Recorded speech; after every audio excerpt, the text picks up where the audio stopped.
Shalom, shalom a todos. Estamos na presença do Eterno. Que o Eterno possa abençoar a todos vocês com todas as suas brahot, todas as suas bênçãos. E nós viemos dar continuidade do que nós havíamos anunciado. A respeito de Gênesis do princípio, nós falamos. Antes disso aqui é o Ney Fernandes, está falando com vocês, Ney Yosef. E vamos ser edificados com mais uma palavra.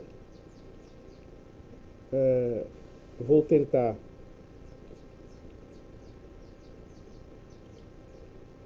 simplificar alguns linguajares, tá? Enquanto isso, primeiro eu vou compartilhar lives. Enquanto isso, se você quiser ajudar a compartilhar a live, fique à vontade, tá bom? Você pode compartilhar a live nos grupos, com os amigos. Você que já participou, né? Você que já participou de um vídeo, de uma live e gostou, compartilhe com seus amigos. Eu vou compartilhar e logo nós vamos dar a continuidade do que nós já havíamos começado a falar aqui a respeito das Escrituras. Tudo bem? Que o Eterno abençoe todos vocês grandemente. E nós vamos lá, tá? Eu estou compartilhando aqui. Ajuda a estar compartilhando. Dá só que uns 2 ou 3 minutinhos nós resolvemos aqui o problema, tá bom? Baruch Hashem, o Eterno é bom. Que 2 ou 3 minutinhos nós já começa.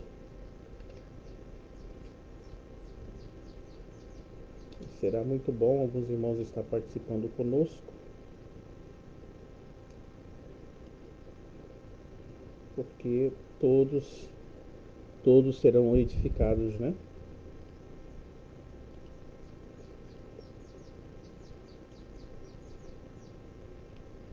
Baruch atar Adonai, Eloheinu melech olam. Estou compartilhando, tá, gente? Nós já vamos começar, fique tranquilo, logo nós vamos começar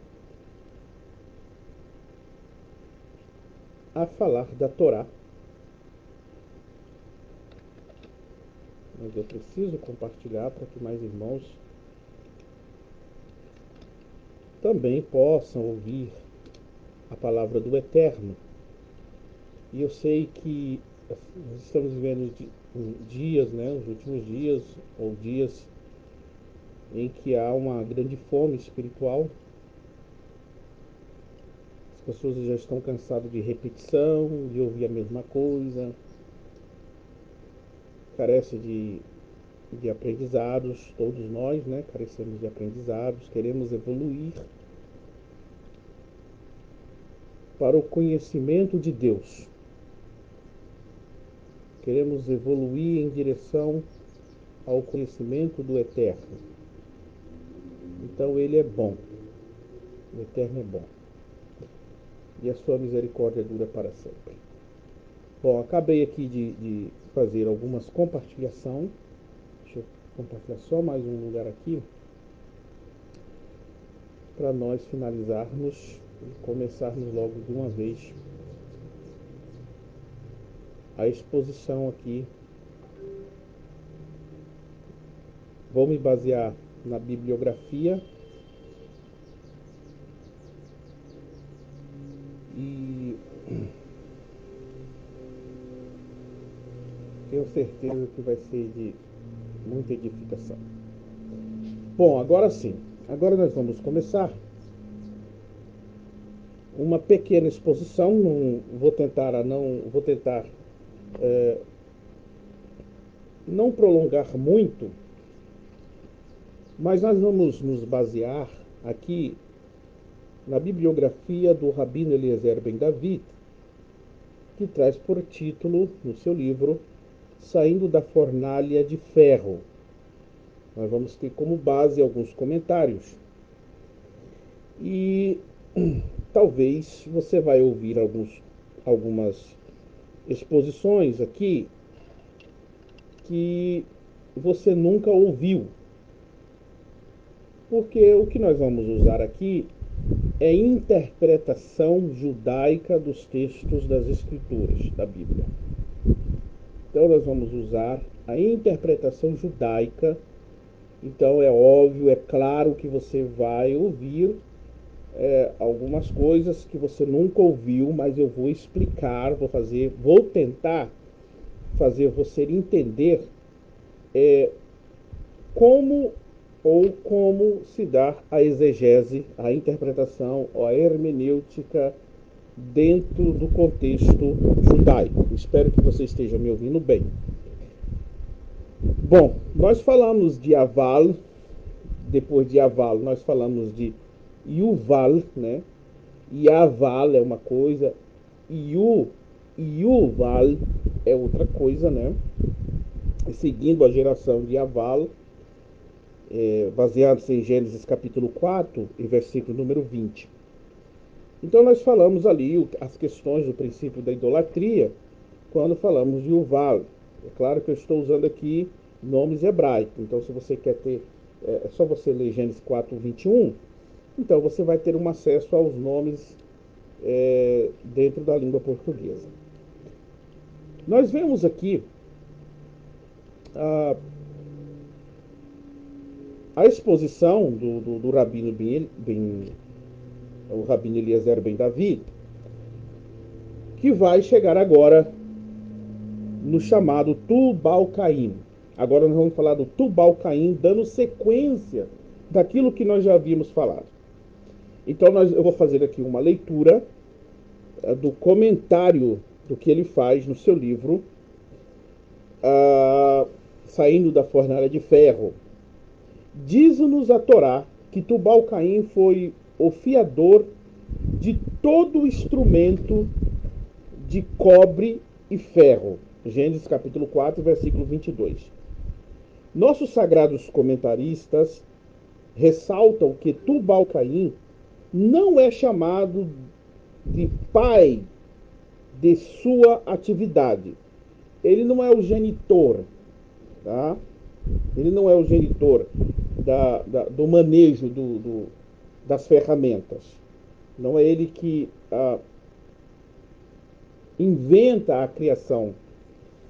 Mas, como foram os seus processores, pois, na verdade, Tubal Caim simplesmente aprimorou e expandiu a atividade do seu avô Caim, a profissão de matador.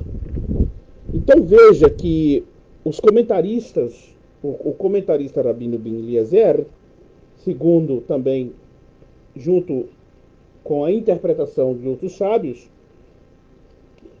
diz que Tubal Caim aprimorou a arte, tá? Aprimorou a arte das ferramentas para atividades violentas, para matar as pessoas.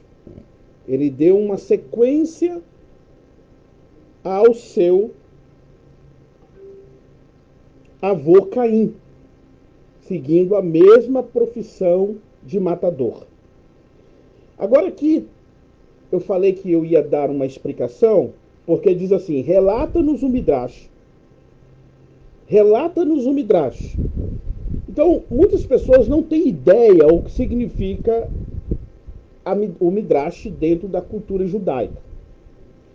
E quando alguns estudam ou têm a ideia do Midrash, eles não têm um conhecimento sólido dos termos por não dominar o hebraico e nem por estudar de uma forma técnica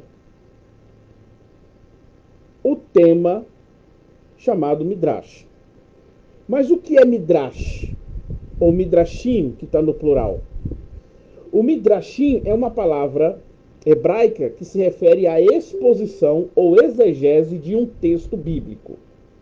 Mas observe que o que eu estou querendo dizer é que o termo exegese aqui e essa exposição está dentro de uma visão judaica, dentro da interpretação de textos judaicos que remontam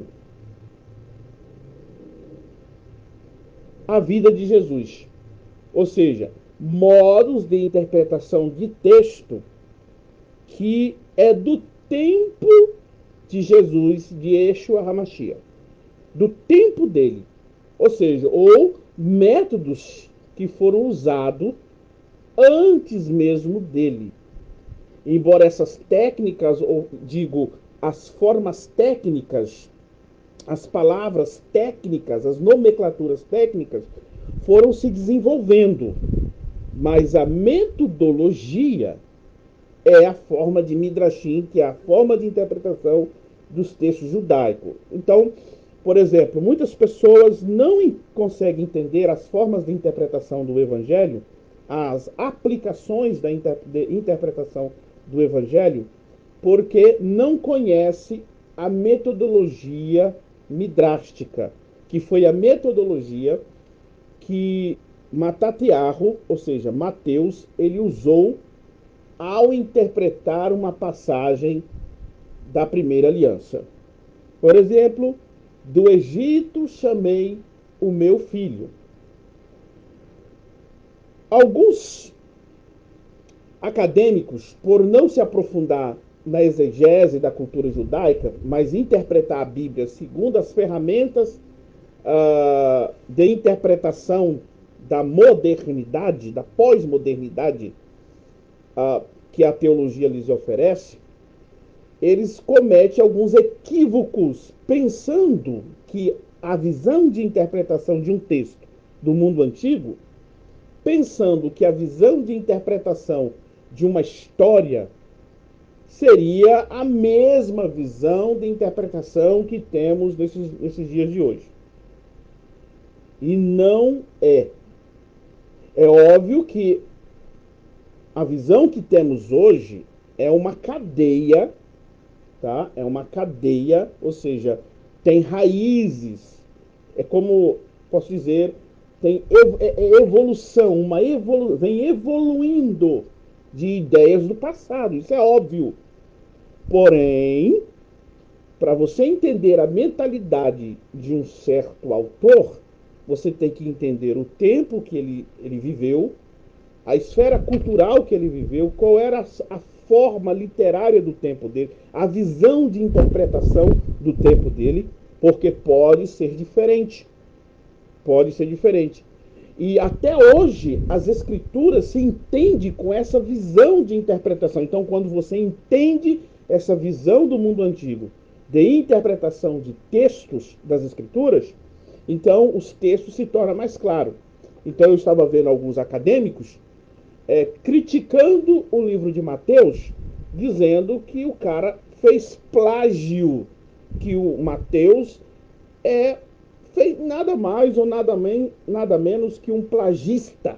Ele praticou um plágio. Por quê? Porque ele pegou um texto da Bíblia, olha para você ver. Mateus pegou um texto das Escrituras, da primeira aliança, citada pelo profeta Oséias, dizendo: do Egito chamei o meu filho. Do Egito chamei o meu filho.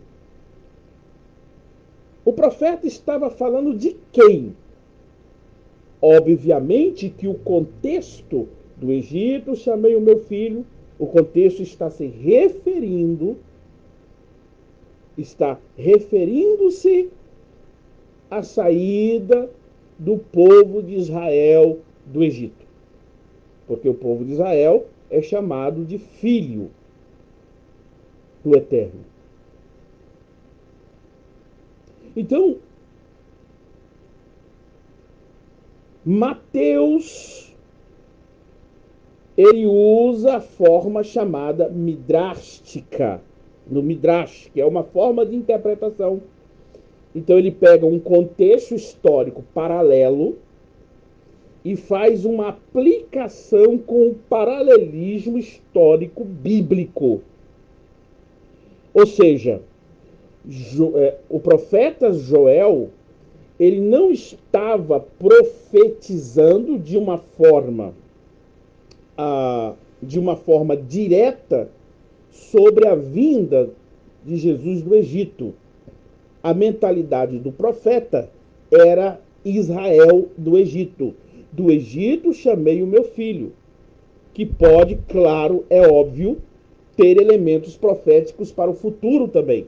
Mas ele estava citando algo do passado. Do Egito chamei o meu filho. Mas na forma midrástica, que é a forma de interpretação judaica, então isso não acontece somente com os evangelhos, essa forma de paralelismo, de aplicação de texto, que às vezes o texto está falando de outra coisa, mas o texto lhe dá autoridade, uma percepção interpretativa dentro de uma hermenêutica, dentro de uma exegese judaica, ela dá margem para fazer interpretações, fazer aplicações, entende? Lúcidas a um acontecimento, a um contexto histórico à parte. Então, é óbvio que você não pode assassinar o contexto histórico e nem fazer confusão. Isso é um método científico, uma visão lúcida de interpretação de texto. Não inventar, não invencionismo.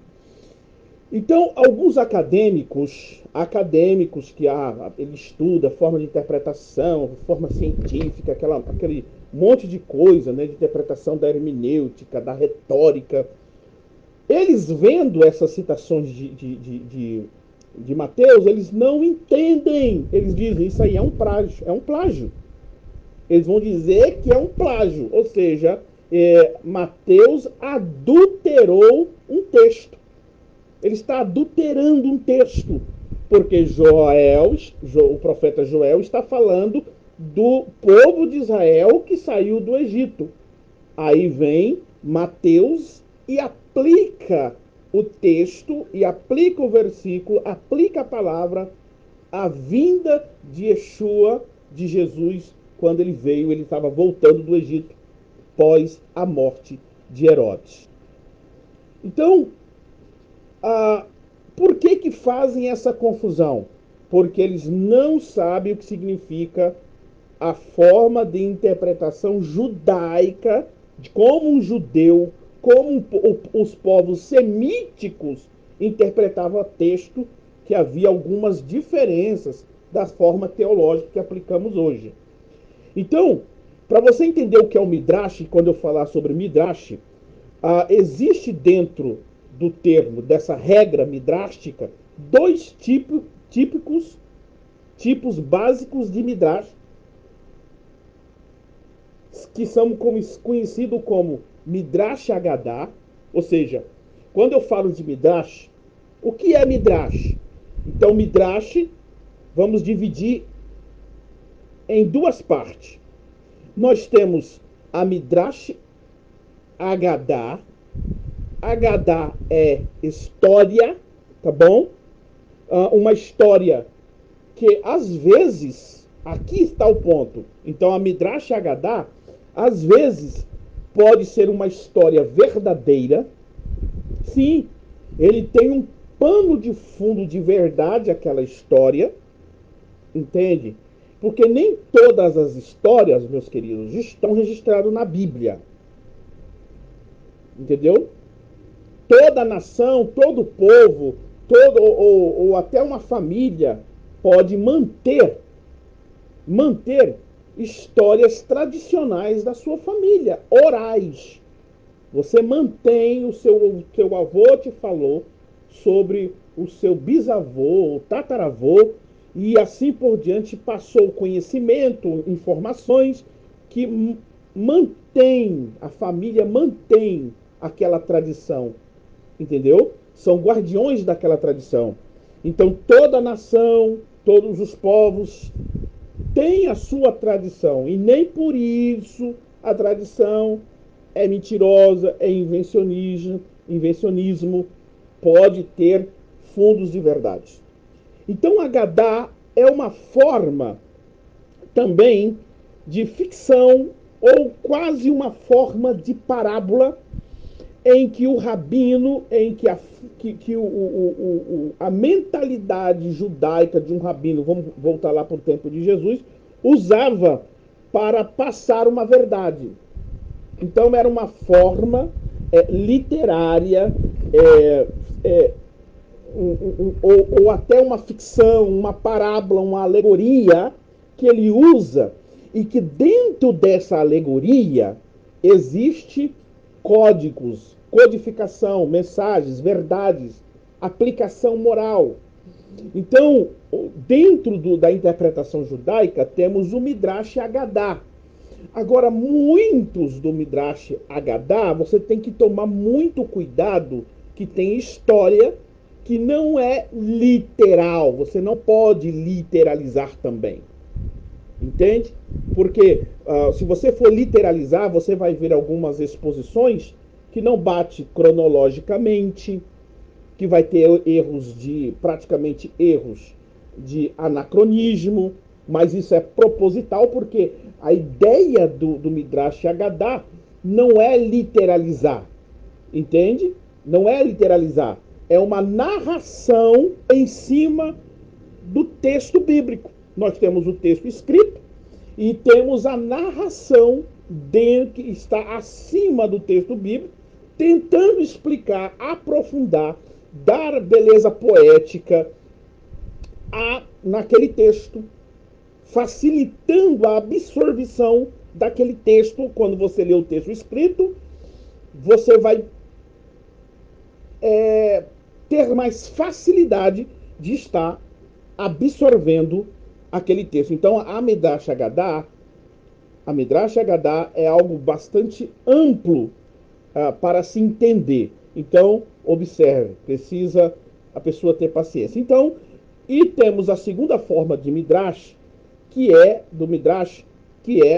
a relação e exposição ético-espiritual de um texto, né?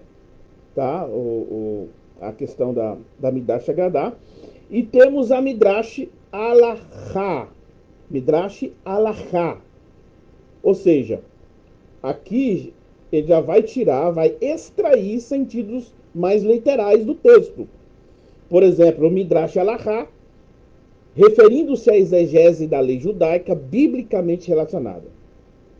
A tradição judaica permite uma ampla gama de opiniões midráshicas, interpretação em um ponto agádico, e envolve a maior liberdade de agádico, por enquanto, a maior liberdade de especulação do que exposição destinada a determinar máxima ou máximas legais. Então a Midrash Agadá, ela não está determinando, entendeu? Ela não está determinando uma doutrina em si.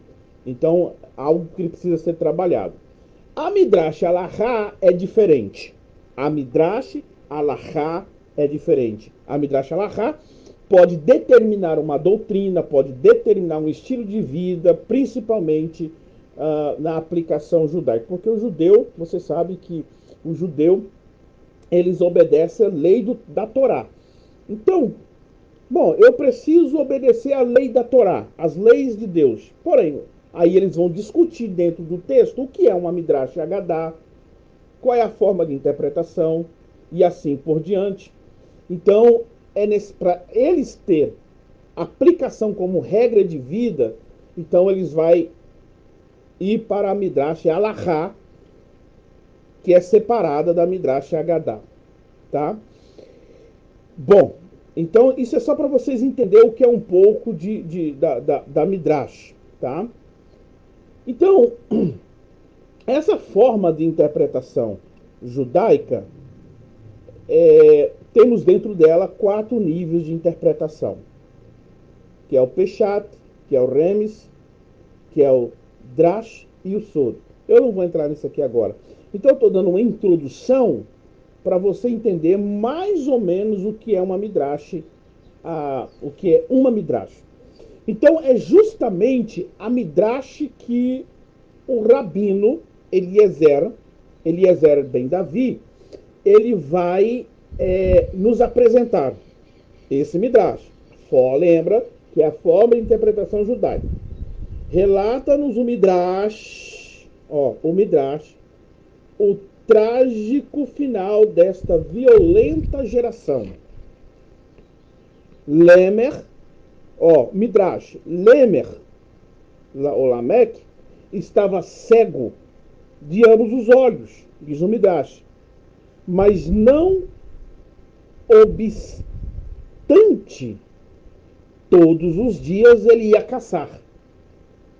Mesmo cego, ele ia caçar, diz o midrash, conduzindo por seu filho jovem, ou pelo seu jovem filho, Tubal-Caim, que o nome dele é Tubal-Caim, que a Torá vai falar, vai se referir sobre o Tubal-Caim. Olha o que o midrash diz. Lamer segurava o arco em suas mãos, e quando Tubal-Caim enxergava um animal, alertava seu pai para flechar na direção certa.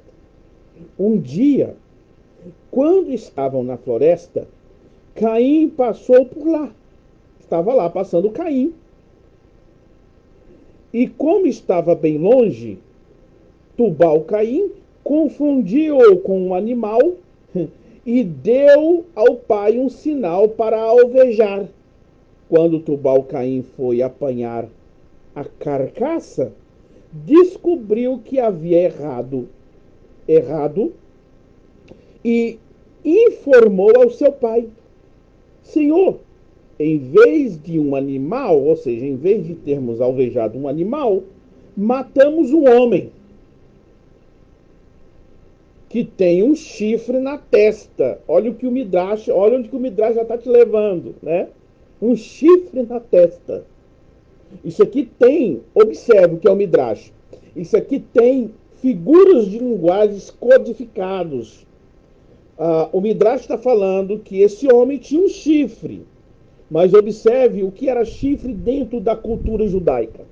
O que era chifre dentro da percepção interpretativo dos povos semíticos daquela época. A mentalidade judaica. Chifre não era tido como literal, principalmente em um homem. Então não é porque o texto está falando aqui que o homem havia um chifre na testa desse homem. E Lamer, o pai do moço, percebeu que havia matado o seu avô. Quem era o avô de Lamer? Caim. E em sua angústia, juntou as mãos e matou seu filho. Então, seguindo um círculo vicioso, Caim agora matou o Lemer, matou o seu avô, que era Caim, e no surto também matou seu filho Tubal-Caim, porque era o seu filho que lhe dava a direção certa. Havia um animal, como Lemer era um cego, o seu filho Tubal-Caim que lhe dava a direção. Então acertou logo seu avô, e ele, furioso, foi lá e matou seu filho também. Olha o que o Midrash está nos apresentando. O Midrash está nos apresentando, dentro do texto da Torá, das Escrituras, um círculo de violência extrema. Violência extrema. Tá? Então vamos lá. Assim terminaram as vidas dos primeiros 2 seres humanos, cuja própria existência foi definida em termos de sangues que ambos derramaram. Então a Midrash está nos ensinando que, olha, que o Eterno disse para Noé, né? Entendeu? Que quem fere com espada será ferido. Que quem derrama sangue, o seu sangue será derramado. Muitas pessoas, muitas famílias estão com as suas vidas destruídas porque torna-se um círculo de sangue, assassinato, morte, entende? Um mata, outro vai lá e mata. Então nós vivemos a mesma geração. Por isso que Jesus disse que no período da sua volta seria o quê? O que Jesus disse quando ele estivesse perto de voltar para o seu povo? Que seria uma geração marcada como nos primeiros dias da criação, a geração de Noé e assim por diante. Então nós temos aqui um ciclo vicioso de matança, de destruição. Então agora estudamos a história de que levou à sua extinção. Podemos ver que era inevitável o seu trágico final, porque aí é o caminho dos que praticam mal. E desde Adão, cada geração erigiu uma nova barreira entre o Criador e os seus seres. E as coisas logo tinham de chegar ou a uma crise maior ou uma solução. Agora nós vamos entrar na geração do dilúvio. Que interessante. Lembra-se que nós estamos fazendo aqui uma análise dentro do livro do rabino Eliezer Ben David, tá? Que estudou nas yeshivas, nas faculdades. Todo judeu nasce já estudando, criando a sua vida dentro das yeshivas, da tradição do seu povo, da exegese judaica e assim por diante, dos textos da Torá. A geração do dilúvio, né? A geração do dilúvio. Após a catástrofe, invocação da família de Caim, inovações da família de Caim, a Torá começa a discutir os eventos e termos de gerações inteiras. Bom, eu vou resumir isso aqui para nós não perder muito tempo aqui. Eu vou resumir e vou entrar em algo aqui bastante interessante. Veja, a Torá aqui ele muda de perspectiva, de visão. Até aqui, a Torá, as Escrituras, está focado em uma família, em uma pessoa. A partir daqui, começa-se a Torá a focar em toda a geração, em todo o mundo. Não só em uma família, em um acontecimento, em uma região, numa cidade, num lugar geográfico. Agora é todo. E diz assim, num nível mais profundo. Em Gênesis 6:1, essa passagem pode ser compreendida de dois níveis, pressagiando a vinda do dilúvio. Em primeiro lugar, a Torá nos alerta para o efeito que, apesar de, em gerações anteriores, certos indivíduos terem se desviado da trilha do Todo-Poderoso, com essa nova geração, a iniquidade generalizou, não se limitando a uma pessoa ou a um grupo. No nível mais profundo, a ênfase na Torá, no aumento da população, se refere a cada indivíduo em si mesmo. Sabemos que Noé e seus antecessores era inventor. Aqui ele traz uma informação, né, dentro da tradição judaica, que Noé, observando a labuta dos homens, porque os homens tinham uma forma de cultivar, de trabalhar na lavoura primitiva. E o comentarista vai dizer, o Rabino Ben Eliezer vai dizer, usando como base até mesmo do grande exegeta Rashi, que ele foi um inventor do arado. Então ele olhou, ele observou a labuta dos homens, que para adquirir o seu alimento eles não tinham tempo para lazer, eles não tinham tempo para outras atividades, lazer, descanso, tempo para a família, assim por diante. Então, o comentarista vai dizer que ele foi um inventor do arado, ou seja, segundo o Rabino Eliezer, o inventor do arado foi Noé, para resolver o problema para que os homens pudessem agora focar um pouco em si, porque os homens só trabalhavam. E imagine, né? Vamos pegar no fator lógico. Trabalharam as pessoas que não têm tempo para o lazer, não têm tempo para a família, não têm tempo para um descanso de qualidade. São pessoas estressadas, né?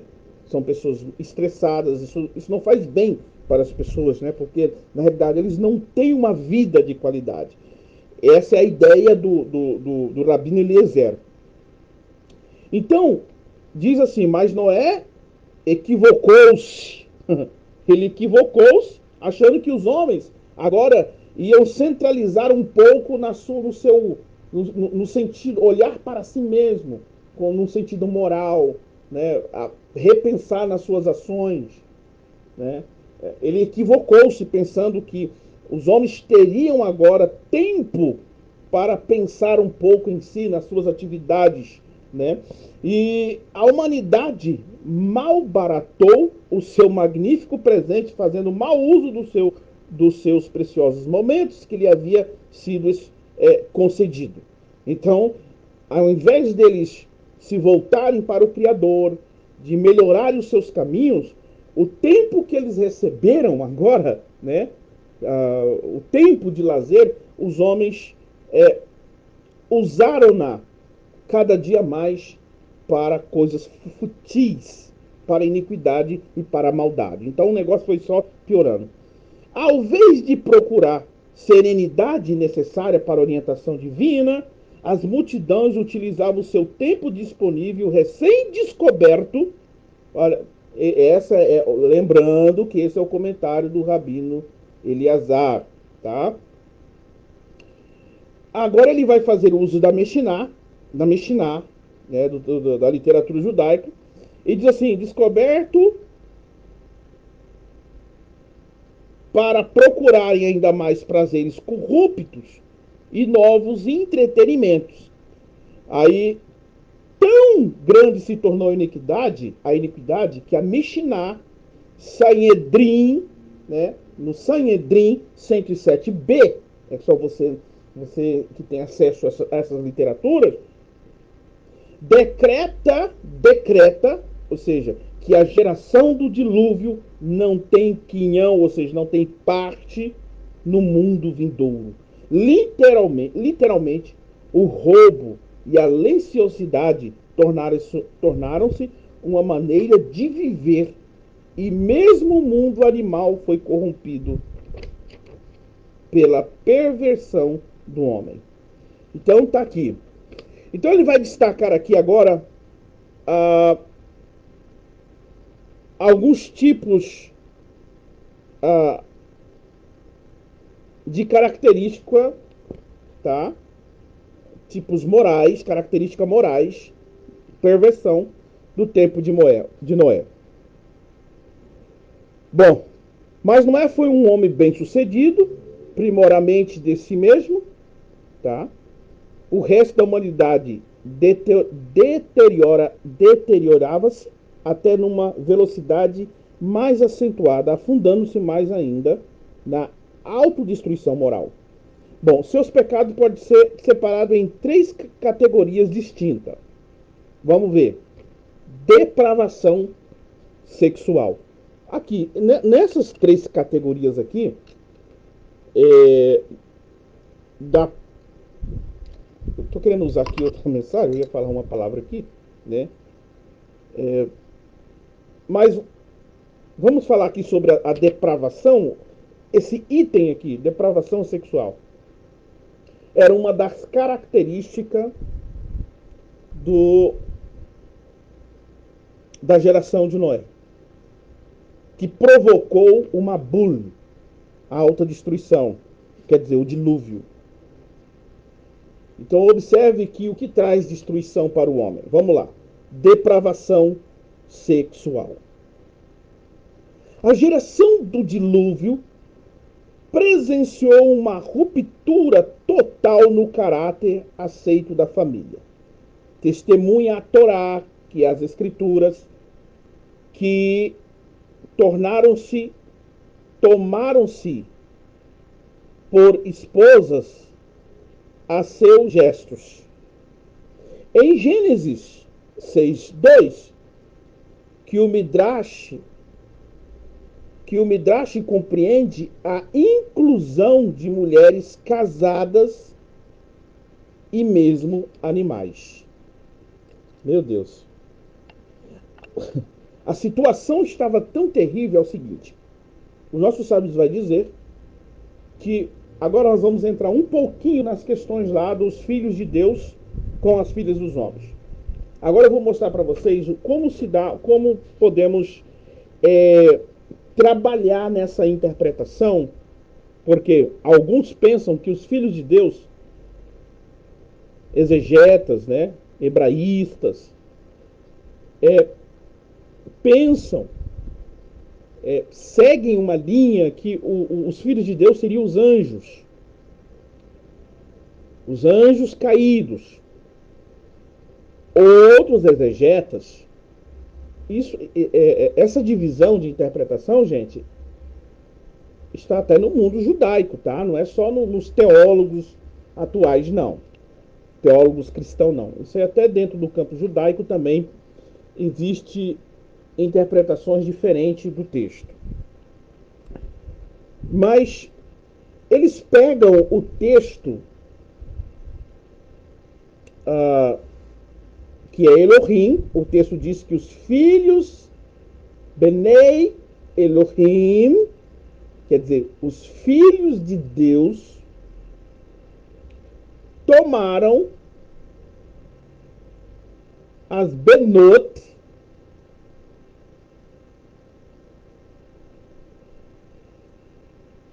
de Adam. Vou explicar agora, mais ou menos, só para vocês entenderem. Elohim, a palavra Elohim, que é traduzido por Deus, ela também pode ser aplicado, pode ser interpretado como juízes, autoridades, reis, ou seja, todos os reis, todos os homens que é revestido de uma autoridade é chamado de Elohim. Por isso que Jesus disse lá, vós, não está escrito nos Salmos, vós sois deuses? No hebraico vós não sois Elohim? Ou seja, o que Jesus está querendo dizer não é que eles são deuses todo-poderosos, criadores, divinos. Não. Ele está usando uma nomenclatura hebraica comum para se referir a autoridades e juízes. Esse é o sentido do termo Elohim. Tá? Esse é o termo de Elohim. Então, alguns intérpretes vão interpretar que no capítulo 6 de Gênesis, de Bereshit, esses filhos de Elohim seriam os filhos dos poderosos que oprimia o povo comum. Então, alguns exegetas vão interpretar simplesmente isso, que os filhos dos reis, os filhos, não sei se eu estou cometendo aqui erro de anacronismo, né? Mas, os filhos dos reis, não estou cometendo erro de anacronismo. Que os filhos dos reis, ou seja, que os filhos dos poderosos, dos homens, dos grandes, das autoridades daquela época, abusavam, tomavam, ou seja, o sentido de tomar as filhas dos homens não traz um sentido de simplesmente as separou-as para o casamento, quis casar com elas. Não. Havia um sentido de violência nesse tomar. Então eles tomavam as filhas dos homens no sentido que eles tomavam até as mulheres casadas. Não, você é minha. E levava ela embora. Entendeu? Estrupava. E também começou-se também a aflorar relações com animais. Então, observe a decadência moral, a perversão que acendeu a ira divina. Então, eu apresentei para vocês aqui uma visão de interpretação. Agora eu vou mostrar o outro lado da moeda. Pelo menos um rabino que eu estudei na yeshiva, ele não concorda com esse tipo de interpretação. Por quê? Eu não estou aqui com a Bíblia hebraica na mão para me ler o texto aqui, mas a grande observação dentro do hebraico, preste muita atenção nisso aqui. Isso que ele nos apresentou é um fato que realmente o texto não está escrito que os filhos de Deus tomaram as filhas, até aqui está correto, filhas dos homens. Então, a expressão dos homens está errado. As filhas dos homens está errado. Porque no hebraico está as filhas de Adão. Então, logo, a interpretação que os filhos de Deus seria os filhos de Sete, que é da geração de Adão, gramaticalmente não bate. Você está entendendo? Porque o que está dizendo é que os filhos de Deus tomaram as filhas de Adão, que veio da geração de Adão. Humanas. O sentido do texto, então, baseado no hebraico, no sentido da interpretação, seria que esses filhos de Deus, então, não pode ser a geração de Adão, que tomaram as filhas dos homens, porque essa interpretação, que os filhos de Deus são os filhos de Sete, são os filhos de uma geração piedosa que se corrompeu ao se casar com as filhas dos homens, ou seja, as filhas dos homens seriam as filhas de Caim, as filhas dos povos caídos, e que os filhos de Deus foi lá e casou com elas, então por isso houve toda a corrupção, a degradação e assim por diante. Mas gramaticalmente, dentro do hebraico, olha para vocês verem, não tem como chegar a essa conclusão. Essa interpretação, realmente, dentro do hebraico, numa análise dentro do contexto hebraico, é forçado. Porque o que seria as filhas de Adão, a geração que veio de Adão, seria as filhas dos homens. Ela, porque a filha dos homens, ou seja, a filha do homem, assim seria a interpretação. Esse homem seria Adão. Então a Torá é perfeita, é detalhista. Então tem que prestar muita atenção nas formas, principalmente no original, porque observe, na tradução você não consegue chegar a essa conclusão, porque a tradução coloca as filhas dos homens. Agora, os filhos de Deus, né, os filhos de Elohim, temos esses dois tipos de visão, que poderia ser os filhos dos poderosos. Mas muitos exegetas não concordam com esse tipo de interpretação, que seria simplesmente filhos de reis, chamados de Elohim, de autoridades, porque de todo um peso de contexto histórico e tradicional. Então, quando você vai para um contexto histórico, tipo livro de Enoque, tipo algumas relatos que o livro de Judas, o livro de Pedro faz a respeito de anjos lá do templo, do dilúvio e tal, ou seja, o peso até mesmo da tradição judaica a respeito da queda dos anjos é muito grande, ou seja, eles vão cair lá, vão dizer que lá no tempo de Noé foi uma corrupção, tá? Foi os anjos, porque temos também outra palavra, que essa relação que os homens, que as mulheres tiveram com os filhos de Deus, nasceram os nefilins, que no hebraico é caídos. Caídos. Que pena que eu não estou com a Bíblia hebraica aqui, mas é como algo que eu não estudei. Eu estou com a Bíblia hebraica aqui, mas se eu tirar ele aqui agora, vai fazer uma maior bagunça, vou ter que ficar procurando aqui agora. Mas agora veja que a palavra nefilins, que é traduzida ali para os gigantes, é caídos. Caídos.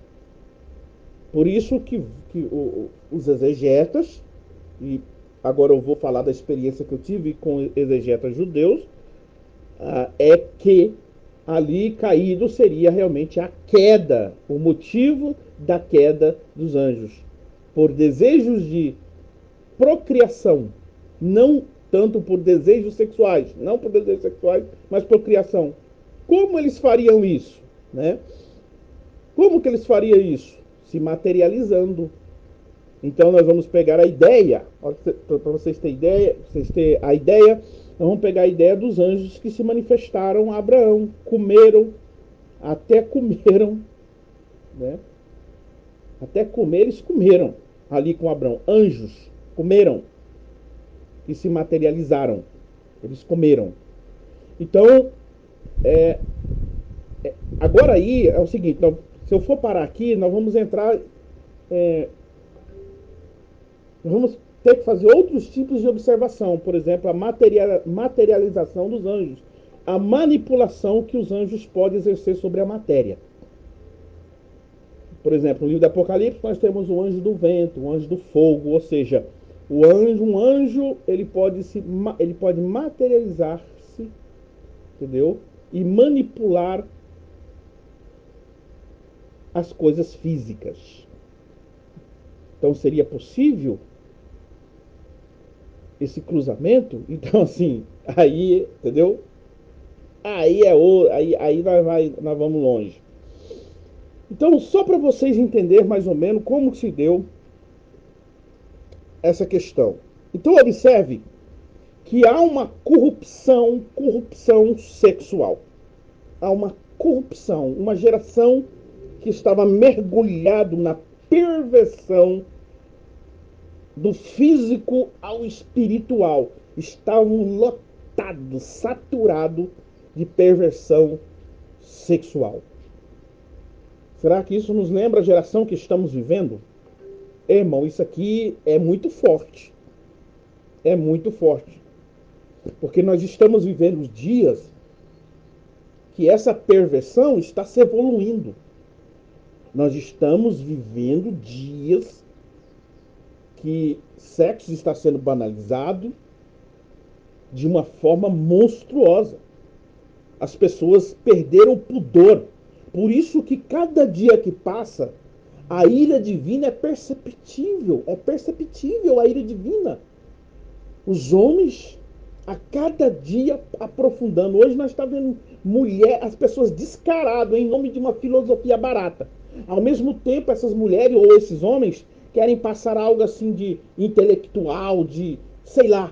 Esse dia eu estava vendo uma mulher casada, né? Mulher casada, que transparece respeito, dizer assim, eu adoro levar cantada, pode me cantar, pode me flertar, mas sabendo o meu limite, que eu sou casada, e blá blá blá, cara, umas palhaçadas, uma imoralidade que as pessoas estão vivendo uma época que estão se apodrecendo, doente mentalmente, moralmente, e estão querendo legalizar, querendo dar tempero e pintadas de intelectualidade, de maturidade. Não tem nada de maturidade, é perversidade.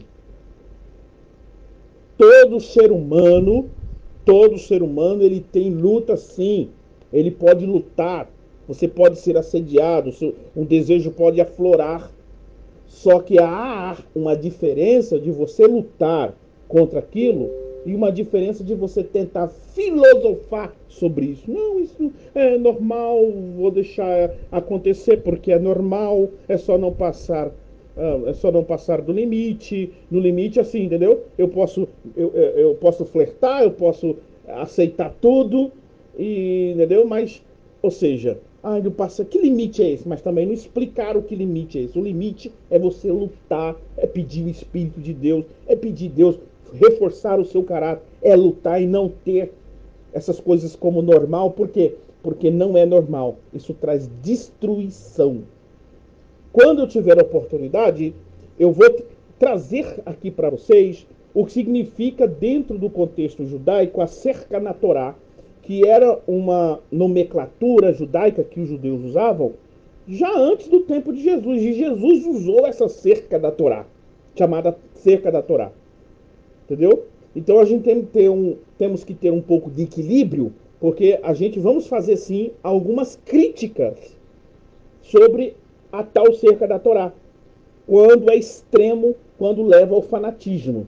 Mas a cerca da Torá, ela existe, tem lógica, existe uma lógica dentro dela, que Jesus, o próprio Jesus, ele usou, entendeu? Por exemplo, quando Jesus disse sobre olhar para uma mulher com desejo impuro. Não que a Torá, na lei de Moisés, não condenava o olhar malicioso. Porque lá no livro de Provérbios, você vai ver na sabedoria antiga, baseado na Torá, vai falar do olho adúltero, vai falar tudo isso sobre o olho adúltero e assim por diante, muita coisa. Então, a questão é o seguinte, que a Torá, ele já tratava a situação do ser humano quando o pecado era consumido. Era advertido, sim, né? Os homens sempre foi advertido contra a sua imoralidade, mas a Torá já aplicava a sentença depois do ato consumido. Aí Jesus, trazendo uma interpretação profunda do texto, dizendo, olha, é o seguinte, vocês têm que trabalhar na raiz do problema, e não nos galhos. É na raiz. O que leva o homem ao adultério? O que leva o homem à perversidade? Entendeu? É a cobiça. É a brecha que ele dá. É o olhar. Quando ele olha, quando ele começa a nutrir o sentimento, a brotar a raiz, aí ele começa a trabalhar. Que o pecado já começa em olhar.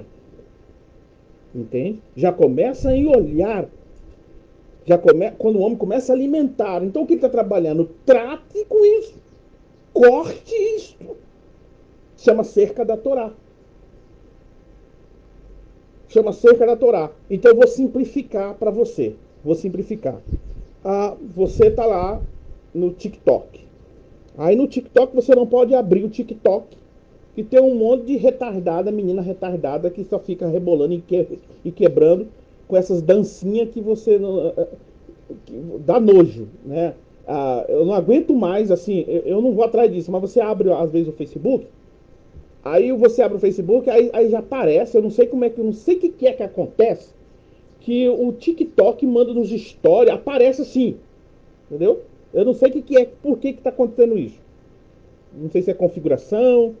Aí o que acontece? É um monte de menino que fica fazendo assim com a mãozinha, assim, fazendo uns negócios daí com a mãozinha. Umas palhaçadas repetidas, entendeu? Tudo um trem assim, dá nojo, né? Um short atolado não sei até aonde, uma porcaria. Cara, uma geração podre. Uma geração doente. Doente. Mas aí vamos para a nossa analogia. Aí o cara é inflamado, né? Porque biologicamente, vamos agora um pouco para a biologia. Embora eu estou estudando, agora que eu estou entrando um pouco mais a fundo da biologia, mas é nítido que a biologia, a forma, a estrutura que cada um é formado, observe, gente, isso não é só questão espiritual. Algumas pessoas, biologicamente, ele tem uma tendência, né, mais forte para o ato sexual. Então, isso tem também, não é só, observe, gente, isso não é só coisa de espiritualizar. É a mesma coisa de pessoas que chamavam a epilepsia de demônio. Porque tudo as pessoas querem espiritualizar. A pessoa tem uma doença que é comprovada cientificamente que é um problema que a pessoa tem no cérebro, é químico, mas as pessoas chamavam isso de demônio. Isso que é espiritualizar as coisas. Aí a pessoa está doente, a precisa de um tratamento, precisa ir lá no o médico ajudar. Não, é demônio. Então, muitas coisas também é a mesma, as pessoas espiritualizam. Tem pessoas que têm certas tendências É porque é uma questão biológica, e não que ela não possa controlar, que isso não pode ser trabalhado, mas a pessoa pelo menos tem que entender um pouco dessas coisas. É biológico, tem pessoas que têm uma tendência mais forte. Aí ele vai precisar fortalecer o seu caráter, vai precisar trabalhar para tentar vencer tal, né, tentar vencer essa tendência. Agora, o que acontece? Aí o cara tem esses desejos fortes, o cara não aguenta, né? Aí tá lá no TikTok, toda hora, né? Eu não tenho esse negócio de TikTok, mas já tive, né? Foi um dia lá que um pastor pediu para mim abrir porque queria me apresentar um negócio, eu abri. Ah, meu irmão, aí eu não abria aquela porcaria lá e meu Deus do céu, era difícil, né? Abri uma coisa, aí já tava aparecendo uma sem vergonha de uma pelada e não sei o quê. Então, o que é a cerca na Torá para muitos? É que se você, veja, é pecado abrir um TikTok? Não é pecado abrir um TikTok, embora, né, as coisas parecem que é mais visível ali, né? Os produtos. Se o cara tem problemas com isso, é isso que Jesus está ensinando. Corta, hein? Não tenha. É cerca na Torá. Coloca como se fosse uma proibição você ter o TikTok. Se você não aguenta, se você não consegue controlar a lascívia, se você não consegue controlar o desejo, então corte isto. Esse era o sentido da cerca da Torá no tempo de Jesus, chamado cerca da Torá. Então o Sermão do Monte trabalhou dentro da chamado cerca da Torá. Agora, será que Jesus ele criticou a cerca da Torá? Ele já fez crítica da cerca da Torá? Porque existiam exageros da parte dos rabinos e exageros esses misturado com hipocrisia. Então eles colocavam lá regras pesadas, por exemplo, para não quebrar o Shabat, né? Vamos supor que o Shabat, o homem poderia no dia do sábado locomover-se a 2 quilômetros. Então o homem podia andar em certa região no máximo 2 quilômetros. Estou colocando aqui uma medida simbólica. O que era acerca da Torá?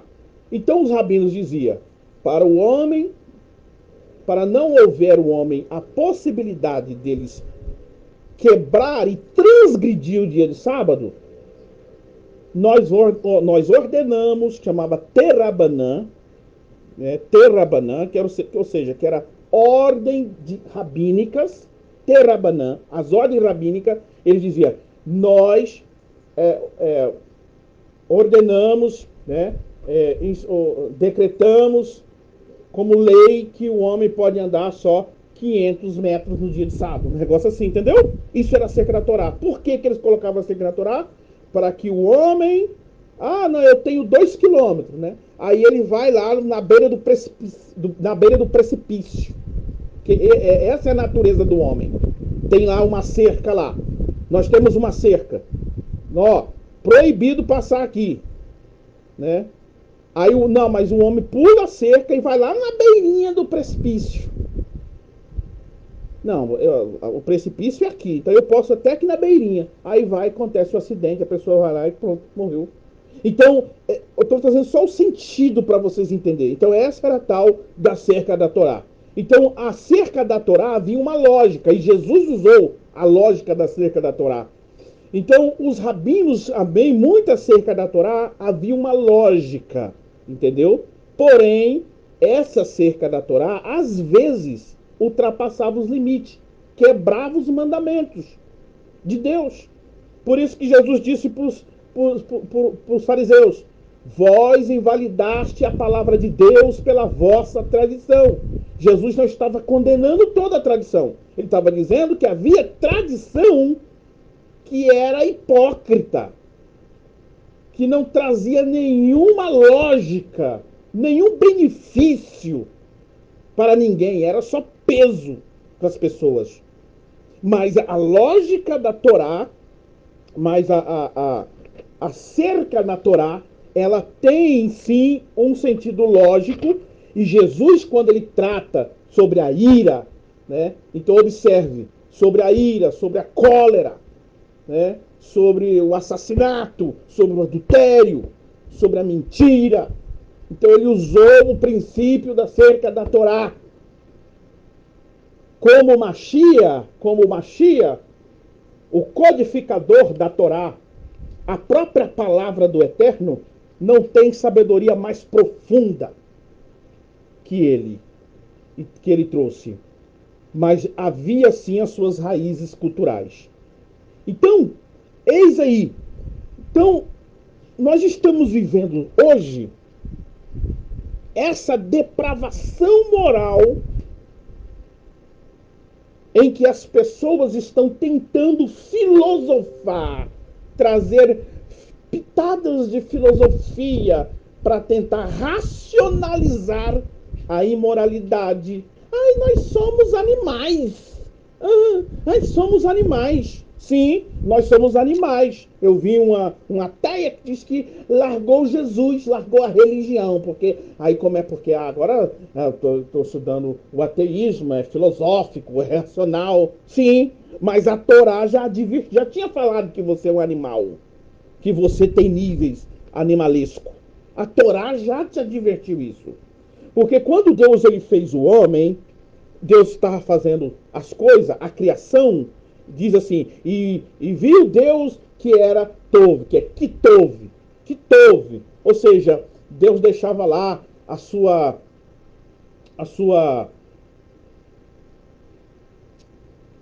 admiração na sua criação, e viu Deus que era bom. Aí Deus fez lá, viu pássaro, e viu Deus que era bom, e Deus fez a terra, né? Fez o pó da terra e viu Deus que era bom. E Deus fez lá o luminar maior e o luminor menor e viu Deus que era bom, né? Aí Deus fez o homem. Só que não está escrito e Deus viu que era bom. Deus não disse que ter feito o homem era bom. E também não disse que ter feito o homem era mal. Pode ler. Vai lá e lê. Quando Deus fez o homem, não está escrito e viu Deus que era bom. Também não está escrito e viu Deus que era mal. Porque ao homem foi dado a potência. Ao homem foi dado a potência. Porque os animais, existe um padrão nas coisas, na criação, um padrão de limite até aqui. Existe uma inteligência nos animais. Pois é, essa inteligência nos animais tem um padrão, tem um limite que nós chamamos de...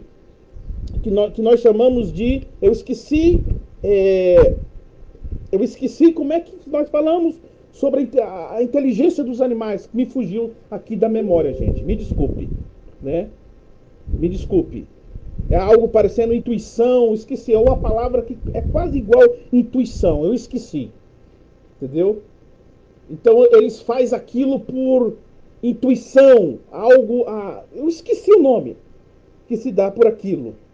Que se dá. Eu não poderia ter esquecido, né? Mas embora eu não premeditei para falar isso, então eu acabei esquecendo, né? Então existe um padrão para os animais. Entendeu? Instintivo, é instinto, é algo que Deus... A palavra é instintivo.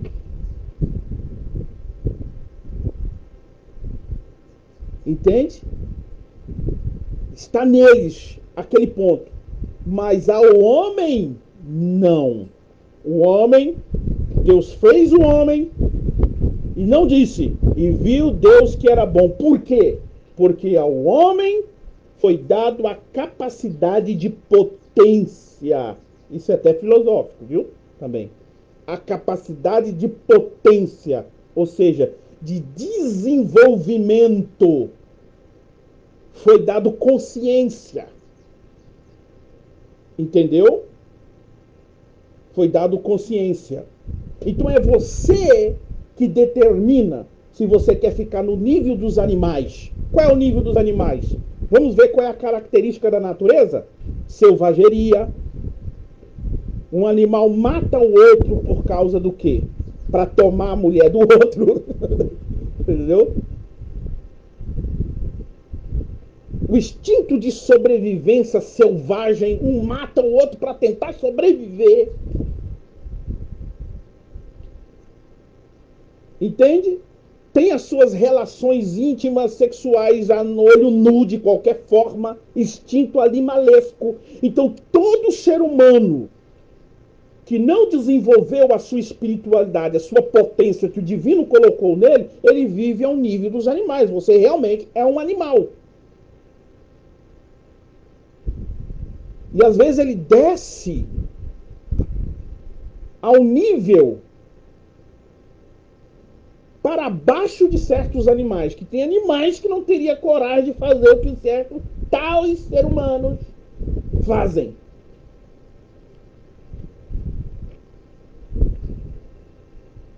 Então você tem uma potência de desenvolvimento espiritual, uma potência física, mental, na consciência moral, para desenvolver, para ser melhor que os animais. Então você, fisicamente, você tem uma potência, você vai crescer fisicamente, beleza. Mas espiritualmente, você pode ser um advogado, você pode ser não sei o quê, você pode ser não sei aonde. Nós temos a inteligência de desenvolver, entender as questões da matemática, entender as questões da metafísica, entender as questões da biologia. Entende? Tem como desenvolver. O homem tem como melhorar. Entende? Mas é o homem que decide se quer viver como uma vida de animal, animalesco, selvagem. Por isso que Paulo vai dizer, no grego, diz lá, que nos últimos dias, né, os homens serão amantes de si mesmo. No grego está selvagem. Os homens praticarão a selvageria. Você não tá vendo aí parecendo essas meninas do TikTok, esses camaradas, esse povo hoje aí, né, TikTok? Eu falo TikTok, mas não é só TikTok, você sabe o que eu tô querendo dizer. Você sabe, não estão parecendo um bando de bicho, animal, que dá até vergonha. Não tem vergonha na cara? Tava vendo uma menina, uma moça, não, olha as mídias, os intelectuais, né? Os jornalistas, né? Fazendo um noticiário com uma alegria, assim, como se fosse algo maravilhoso. A menina que cobra R$5 de Pix para beijar o macho. Aí passaram a notícia, uma menina com um shortinho e um bando de macho fazendo uma fila e um chupando a baba do outro. Um chupando a baba do outro. Nossa, isso é maravilhoso para a mídia. Isso é algo de noticiário. Esse é o nível animalesco que nós vivemos hoje. Animais selvagens. Animais selvagens. E tem animais, que tem mais moral que esse tipo de pessoas. Mas isso, amados, isso aí pode ter certeza que é perigoso. Eu posso ser até ser cancelado aqui, por causa disso, porque não pode falar. Porque é burrice o que eu estou falando. É antiético, não é algo correto, é discriminação, é homofobia, é blá blá blá, é não sei o quê. Entende? O intelectualismo, a ciência, a moral, o certo, a filosofia correta é aderir toda essa corrupção maligna e diabólica dessa geração. Então é isso aí. No tempo do dilúvio, a corrupção sexual era uma das características de uma geração que acendeu a ira divina. Podemos traçar o desenvolvimento dos novos e estranhos desejos da humanidade. Desenvolveu após o pecado de Adão da seguinte maneira: desejos de prazer físico, o fruto, ou seja, o Rabino Eliezer Ben Davi, ele está fazendo aqui uma comparação, o desenvolvimento do pecado que começou lá com Adão, né? O desejo do fruto, né? Os desejos de prazeres físicos, aí ele colocou aqui, o fruto. O desejo de prazer momentâneo, lascívia, E depois o salto para os desejos que nem mesmo condiz a qualquer prazer físico. Observe que existe perversões sexuais que vai para além de prazer, não é nem mais prazer físico. É satisfação de outra coisa que nós não sabemos o que é, porque é uma corrupção. Outra característica da geração de Noé que trouxe destruição, que é o poder. Evangelista Rodrigo, shalom, meu querido. Reginaldo, shalom, também. Alguns outros irmãos que nos grupos faz comentário, eu não estou vendo agora, tá? Se você quiser que eu veja o seu comentário, vem cá pro Ney Apologeta, entra aqui na minha página. Aí se você escrever alguma coisa, aí eu vou poder ver. Mas se você fazer um comentário, você está num grupo aí que eu coloquei o vídeo, e você está fazendo algum comentário aí, eu não vou conseguir ver a sua mensagem agora. Só depois, que aí eu vou abrir o vídeo aqui do lado ali, do lado direito, vai aparecer as mensagens para eu ver. Então, outra característica da geração de Noé, poder. Poder, né? Agora eu vou tentar assim, ser mais rápido agora. A Torá fala dos filhos de Deus. Gênesis, aqui, a interpretação que eu vos apresentei a respeito dos filhos de Deus. Que segundo alguns exegetas, a palavra Elohim seria, representa as autoridades. Né? Elohim representa autoridades, ou seja, todas as pessoas que exercem, todo ser humano que exerce uma autoridade, ele é um Elohim. Tá? Então, o poder. A Torá fala dos filhos de Deus. Gênesis 6. Embora, amados, preste atenção, eu estou colocando aqui as interpretações. Eu não estou dizendo ainda para você o que é ou o que deixa de ser. Eu estou apresentando a interpretação, que é a interpretação, entendeu? Para você estudar, para você tirar as suas conclusões. Tá bom? Não estou trabalhando com dogmatismo aqui. Agora, vamos ver qual é a ideia aqui do comentarista, o Rabino Eliezer Ben Davi, ele faz menção do grande exegeta Rashi, que explica que significa os poderosos, os juízes, a geração do dilúvio foi a primeira, e os juízes. Tá, ponto final. Ele está dizendo, Rashi, o comentarista, um dos maiores comentaristas da Torá, chamado Rashi, ele segue essa linha aí, que nós chamamos de linha Peshat. Então ele está pegando a palavra Elohim, que os filhos de Deus seria os filhos dos poderosos daquela época, que oprimia a classe mais pequena, com violência, assim por diante, tomando as mulheres deles.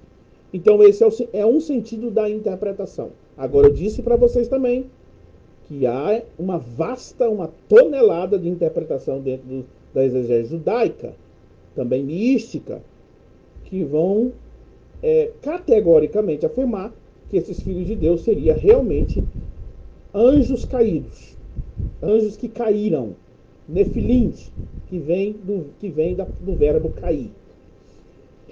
Beleza? Só dando uma pintada aqui para vocês entenderem. Então, Rashi segue esse tipo de interpretação. A geração do dilúvio foi a primeira em que os homens desejaram governar seus próprios companheiros e os seres humanos. O desejo de poder conduz a nenhum prazer físico reconhecível, nem mesmo a uma efêmera satisfação de pecado carnal.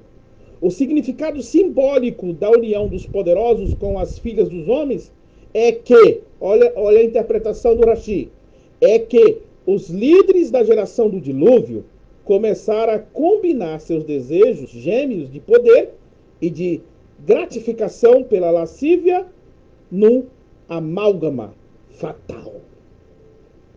Então observe, né? A interpretação Por isso que quando se estuda sobre a exegese do Rabino Rashi, dizemos que ele segue a forma literal do texto. Observe que ele não considera algo místico, algo espiritual como queda de anjos, porque ele segue o primeiro nível da interpretação da exegese judaica, que nós chamamos de Peshat. Beleza? Então eu estou colocando aqui a ideia de Rashi. Por que eu estou colocando as duas formas de interpretação? Para que você venha pensar. A questão das filhas de Sete, né? Eu já falei. Quem quiser entender a respeito das filhas de Sete, os filhos de Sete, Benei, Elohim, os filhos de Deus, seria a geração de Sete, a geração piedosa? Praticamente, agora, gramaticalmente, não. Não tem como. Porque a tradução colocou as filhas dos homens. Só que no hebraico não está que os filhos de Deus tomaram as filhas dos homens. No hebraico está que os filhos de Deus tomaram as filhas do homem. Indicação que essas filhas seriam as filhas, a geração humana. Ou seja, o sentido seria as filhas dos homens, a filha do homem, ou seja, os humanos, as mulheres humanas. Assim, traz pelo menos o sentido gramatical, que é uma matemática exata, não tem como errar. Gramaticalmente é filho do homem, que seria a filha de Adão. Agora vem a interpretação de muitos judeus da exegese judaica, dizendo isso aqui é uma prova clara, que os filhos dos homens seriam anjos, está se referindo a seres espirituais, e o texto está falando filha do homem seria a filha dos humanos. Entende? Observe. Então eu estou colocando aqui níveis de interpretação para que vocês entendam. Então, nós temos aqui também a questão da palavra Nefilins, né? Ou Nefilim. O Nefilim, que diz: o resultado dessa combinação desses poderosos, segundo a interpretação de Rashi, a visão de Rashi, é chamado pela Torá de Nefilim. Significa Nefilim. Vamos ver lá o que significa Nefilim na visão de Rashi. Vou mostrar também a outro tipo de visão. Na visão de Rashi, primeiro ele vai considerar o sentido gramatical, que é uma matemática exata. O sentido gramatical, que é uma matemática exata. Gramática bem resolvida é uma matemática. Não tem como você contradizer gramática. Entende? Embora existem alguns pontos da gramática, às vezes não é resolvida, mas isso deixa bem claro. Mas gramática é matemática. Vamos lá. Rashi, em Gênesis 6:4, explica que a raiz da palavra, como vindo de nafal, cair, assevera que fizeram desabar o mundo. Ou seja, Nefilim vem de nafal, que é cair. É por isso que, do outro lado da interpretação exegética judaica, de rabinos, ou até mesmo de Enoque, toda essa tradição, que os anjos caíram a querer ter relação com mulheres. Então, a palavra cair, esses exegetas místicos que creem na queda de Hassatã, dos demônios, dos anjos, vamos colocar a queda dos anjos, ele vai tirar dessa raiz Nefilim. Nefilim, que quer dizer caído. Só que Rashi, que não segue, Rashi, o exegeta Rashi, ele não segue essa interpretação mística. Ele não acredita nisso, então ele vai canalizar a interpretação como o mundo caído. O mundo caiu do seu patamar. Aqui cabe agora a interpretação. Núbia, seja bem-vindo, bem-vinda. Agora aqui cabe a interpretação, entendeu? Caído de quê? Moral, entendeu? Da moralidade, da espiritualidade, e assim por diante. Quando observe que muitos exegetas, quando se fala de espiritualidade, eles não estão aplicando espiritualidade com o termo místico e assim por diante. Entendeu? Eles estão aplicando como algo sagrado, moral e assim por diante. Mas reforçando, exegetas judeus já creem que esse Nefilim está falando de homens caídos, seres caídos, produto da relação dos filhos de Deus com as filhas do homem, as filhas de Adão, que seriam as humanas. Bom, eu vou terminar aqui, porque o negócio, só vou falar sobre o roubo agora, tá? Vou falar sobre o roubo e vou terminar, porque tem muita coisa, depois nós continua. Em busca de gratificação sexual,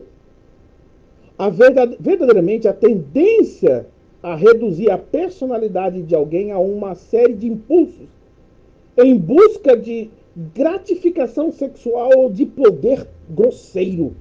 Reduziu a era antediluviana a uma geração irracional. Não, é o que está acontecendo hoje. Nós temos uma geração irracional, moralmente impotente, que não tinha nenhum lugar para ir, salvo a destruição. É o que está acontecendo hoje com a nossa geração. Tem jeito? Não, não tem jeito. O que vai acontecer é que alguns tzadik, alguns justos, tá?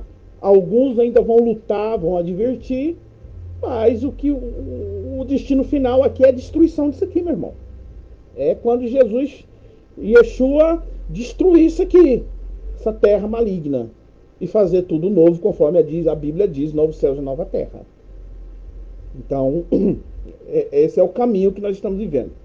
Agora, para nós terminar, vamos falar aqui da última característica da geração. Nós apontamos 3, né? A primeira, a depravação sexual, a segunda, o poder, e a terceira, o roubo. Só para me terminar aqui e fechar essa live.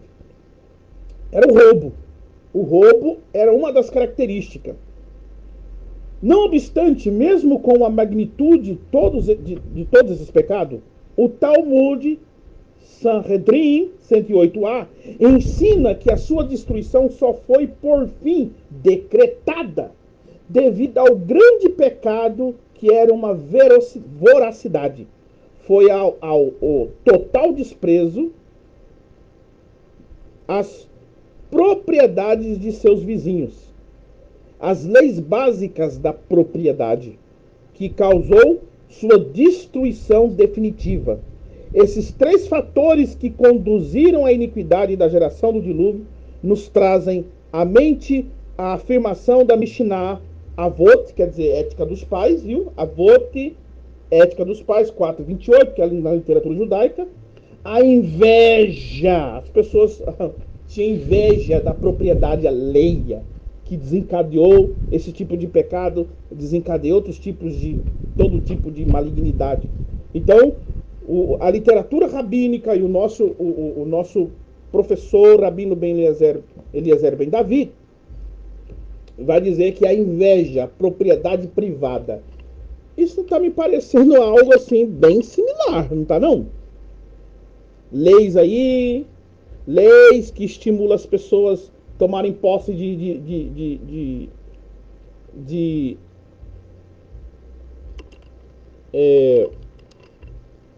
posse de propriedade privadas. Parece que, sei não, hein?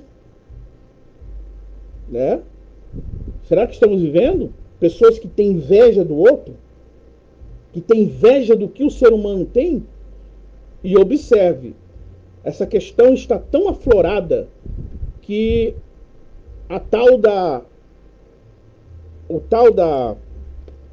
do socialismo. O que os jovens andam aprendendo nas faculdades?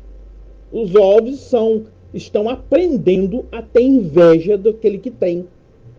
Porque eles estão aprendendo que todos aqueles que têm alguma coisa, é isso que eles estão aprendendo, é fruto da corrupção do capitalismo. O capitalismo que eles interpretam é simplesmente que alguns têm mais por algo hereditário, é como se fosse uma hereditariedade, entendeu? Ou seja, se você tem algo, é porque você tem um benefício, você foi beneficiado. As tuas riquezas, aquilo que você possui, é algo até corrupto, imoral. É isso que muitos jovens estão aprendendo em algumas faculdades. Entende?